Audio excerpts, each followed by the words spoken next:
question me fait réfléchir, me fait penser au mot persévérer.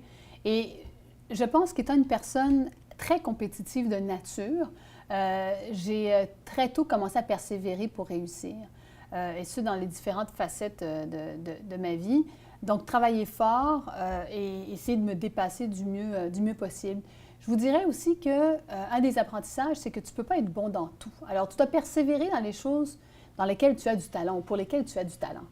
Sinon, tu perds un peu ton temps. Et donc, très vite, identifier les éléments forts de ton caractère vont faire en sorte que tu vas te concentrer sur ces éléments et dire ça, je vais y travailler, je vais persévérer et je vais réussir. Et je pense que c'est ce que je cherche à faire un peu chaque jour dans mes fonctions actuelles, comme dans les fonctions que j'ai occupées par le passé. Et puis pour ceux dans quoi on n'est pas bon, c'est pas bien grave, il s'agit de s'entourer des bonnes personnes pour pouvoir y arriver.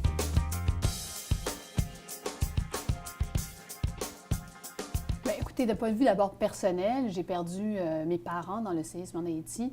Alors c'est sûr que, et mes parents ils disaient toujours que l'éducation, c'est la pierre angulaire de toute société. Et c'est ce qu'ils m'ont transmis comme valeur. Alors que l'on remette des bourses à des gens qui sont des rescapés du séisme, il y a quelque part un passage entre mes parents et ces plus jeunes que je trouve à l'image de ce qu'ils auraient souhaité. Alors d'abord, c'est quelque chose de personnel que je retrouve dans ce geste-là. Et d'autre part, je pense qu'il faut valoriser justement les gens qui se démarquent, valoriser ceux qui, au-delà même de la performance scolaire, mais la résilience dans la vie, qui est beaucoup plus importante que simplement cette performance scolaire-là. Parce que, ultimement, ce ne sont pas juste des objectifs d'atteinte purement académiques, mais ce sont des individus que l'on forme.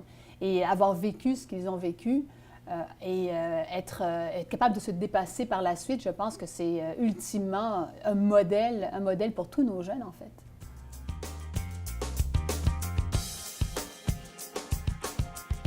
C'est de s'entourer de gens des gens qui croient en nous et puis des gens en qui on a confiance également. De trouver cette réciprocité-là dans les relations.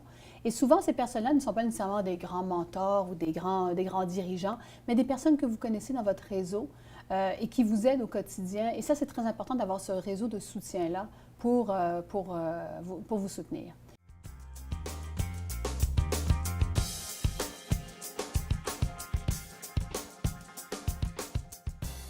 En redonnant aux jeunes la chance, en disant aux gens, vous avez quelques sous à donner, bien, donnez-les au Fonds 1804 pour que justement ça serve à encourager d'autres jeunes et l'avenir. Et ça, c'est vraiment fondamental. Donc cette responsabilité-là, ce n'est pas une responsabilité de plus vieux, c'est une responsabilité qui commence très jeune et je les encouragerai à penser à ça.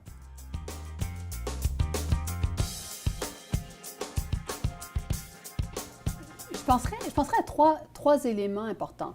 Le premier, c'est celui de toujours livrer la marchandise. Et ce à quoi on s'est engagé. C'est fondamental, c'est ce qui est à la base de sa réputation. Et donc, j'encouragerais tous les jeunes, dès le plus jeune âge, je le dis à mes enfants dont l'aîné a 8 ans, je le dis, vous avez dit que vous allez faire quelque chose, mais vous devez le faire, ça fait partie de vos obligations. Et je pense que c'est le premier conseil que je donnerais.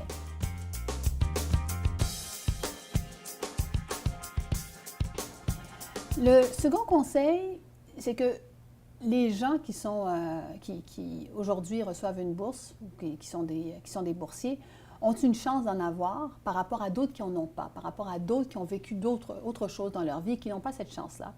Et si ces jeunes-là ont la capacité de faire une différence, ils ont aussi la responsabilité de faire une différence.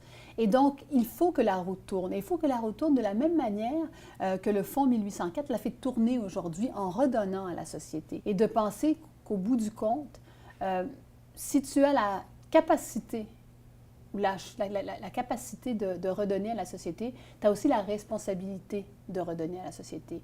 Alors, cette capacité-là vient avec une notion de responsabilité qui est extrêmement importante. Et quand tous ces jeunes-là auront réussi, performé, etc., il faut toujours se rappeler que c'est notre tour, la roue tourne et qu'il faut également redonner. Voilà.